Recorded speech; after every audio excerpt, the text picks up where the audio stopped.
बिस्मिल्लाहिर्रहमानिर्रहीम। अस्सलामु अलैकुम वरहमतुल्लाहि वबरकातुहू।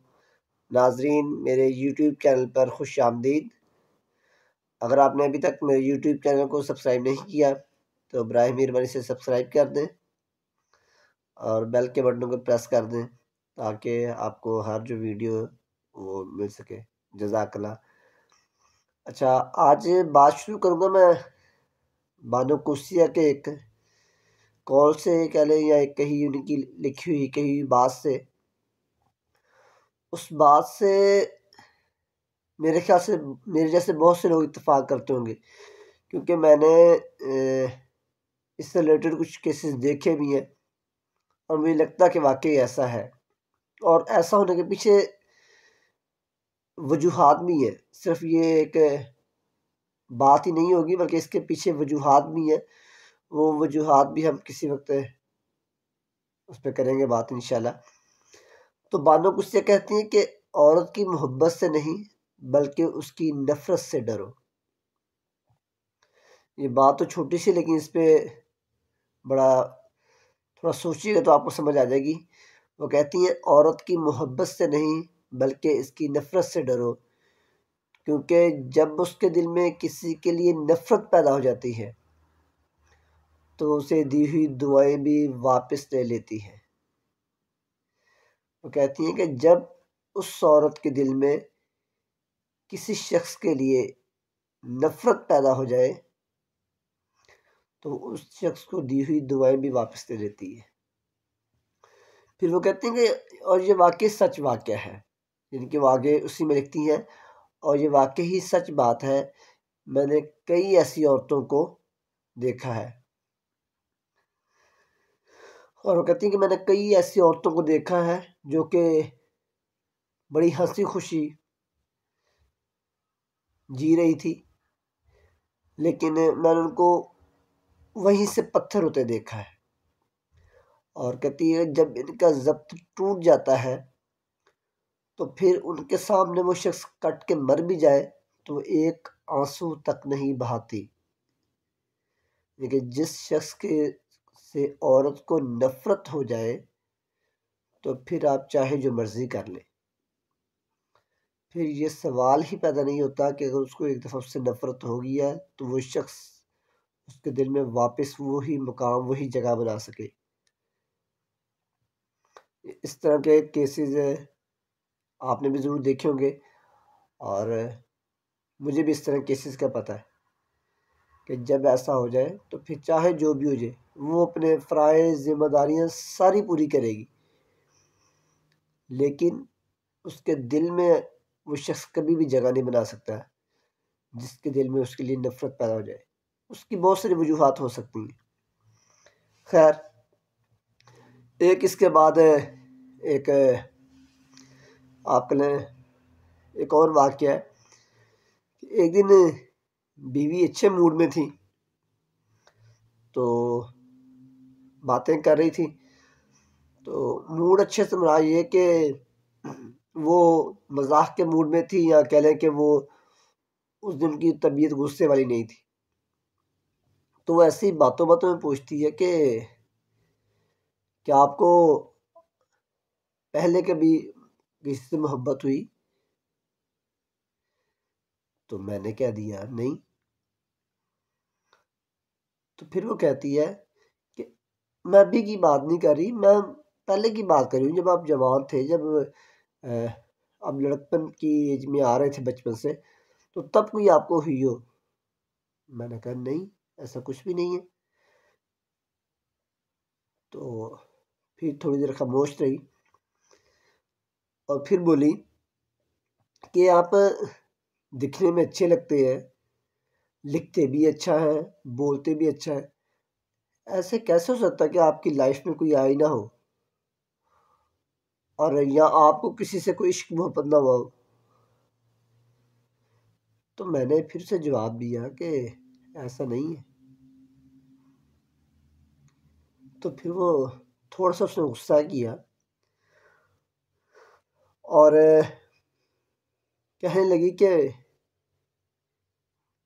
मैं ही हूँ वो बस जिसे आप पसंद आ गए। तो मैंने उससे बड़े अदब से कहा कि देखिए, जो लड़कियां वो पैसा चाहती हैं इस दौर में, और मुझ जैसा गरीब सा शख्स,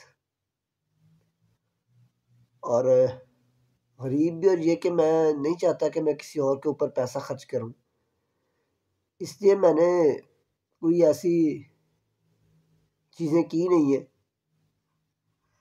कोई ऐसी, मैंने, आप कह लें कि वो मोहब्बतें, दोस्तें, जो भी आप उसको कह लें, कि मैंने कुछ ऐसी कोई नहीं पाल रखी। तो फिर उसका जो है वो थोड़ा मूड कह लें कि बेहतर हुआ,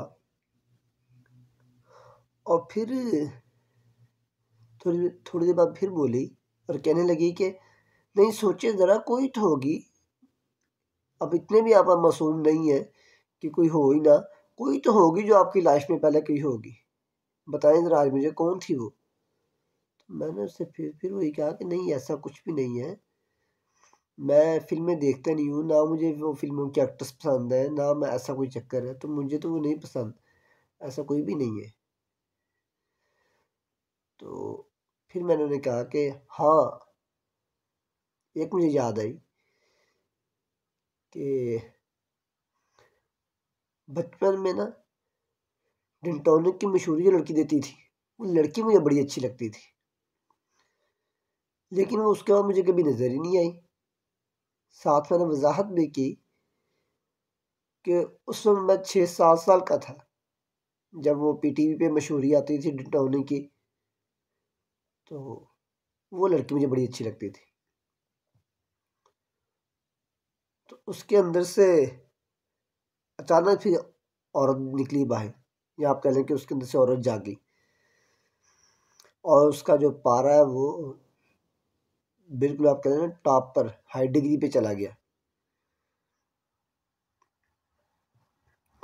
और फिर वो कहने लगी कि 35 साल पुरानी मोहब्बत आप कभी तक नहीं भूली। मैं भी कहूँ कि जब भी आप शॉपिंग करने जाते हैं, आप डिंटोनिक ही लेके आते हैं, और बच्चों को भी रोज़ दांत साफ करने का कहते हैं, और जब भी देखो मोबाइल हाथ में होता है, ज़रूर उस कलमोही को हर वक्त ढूंढते रहते हो मोबाइल में बैठे भी, कि वो कहीं नज़र आ जाए। सुबह देखो, शाम देखो, बच्चों को ये कहते हो दांत साफ कर लो, दांत साफ कर लो, डिंटोनिक लो, दांत साफ कर लो। तो मुझे ये समझ नहीं आती थी कि तुम ऐसे क्यों करते हो, लेकिन अब समझ आया कि तुम्हारे ऐसा करने की वजह क्या है, कि तुम्हें अभी तक वो अपनी बचपन की मोहब्बत नहीं भूली। मैं बड़ा हैरान और परेशान कि बेगम को क्या हो गया। तो वो आगे से वो रुकने का नाम नहीं रही थी, वो ये कि बात से बात निकालती जा रही थी, और फिर बोली कि मैं ठीक सोच रही थी कि ज़रूर की पुरानी आशिकी पाल रखी है, जिसकी वजह से हर वक्त मोबाइल में गुम रहते हो, और हर वक्त उसको सर्च करते रहते हो, कुछ ना कुछ देखते रहते हो।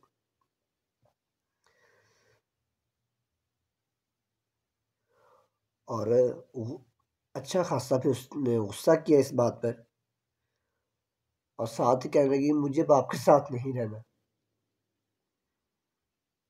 और डेंटोनिक की टूथपेस्ट उठाई और देख घर से बाहर फेंकी। तो ये सारी बात सुनाने का मकसद जो है वो यही है कि अगर आप औरत को सच बता दें तो फिर भी मरते हैं, अगर आप सच छुपाएं तो फिर भी मरते हैं। यानी कि शक थोड़ा सा पैदा हो जाए, वो बात जो भी हो, वो शक जो है उसको ख़त्म करना जो है वो आसान नहीं है। आज की इस वीडियो में मैंने बस यही बात बतानी थी। इसमें से जो पहली बात है वो बहुत ही कारआमद बात है। उम्मीद है जब आप सुनेंगे तो सारे तो मैं नहीं कह सकता, लेकिन कुछ लोग ज़रूर मेरी उस बात से इत्तेफाक करेंगे। फिर मैं बात कर देता हूँ कि औरत की मोहब्बत से नहीं बल्कि उसकी नफरत से डरो। जब उसके दिल में आपके लिए नफरत पैदा हो जाए तो वो दी हुई दुआएं भी वापस दे देती हैं। और ये वाकई ही सच है। मैंने कई ऐसी औरतों को देखा है जो अब पत्थर बन चुकी हैं। उनका ज़ब्त टूट चुका है और अब आप उनके सामने उस शख्स को काट भी दे तो उनको ज़रा बराबर भी फ़र्क नहीं पड़ेगा। इसी के साथ ही आज की वीडियो का अख्ताम हुआ और आखिर पे सिर्फ हमेशा की तरह एक ही बात कि इस वक्त जो दुनिया है वो बहुत तेज़ी से वर्ल्ड war 3 की तरफ गामज़न है या कह लें भागी जा रही है। फ़लस्तीन के मुसलमान ख़ास कर बहुत मुश्किल वक्त में उनके लिए दुआ करें। इसराइल ने कहा तो है कि कल से जो जंगबंदी का ख़ात्मा हो जाएगा, अल्लाह करे कि वो जंगबंदी का ख़ात्मा हो, जितने भी वो कैदी हैं उन सबको रिहा करे और दुनिया जो अमन की तरफ आए। अमूमन तमाम मुसलमानों को, तमाम दुनिया को और ख़ुसूसन फ़लस्तीन के मुसलमानों को ज़रूर अपनी दुआ में याद रखें। जज़ाकल्लाह। अस्सलामु अलैकुम व रहमतुल्लाहि व बरकातुहू।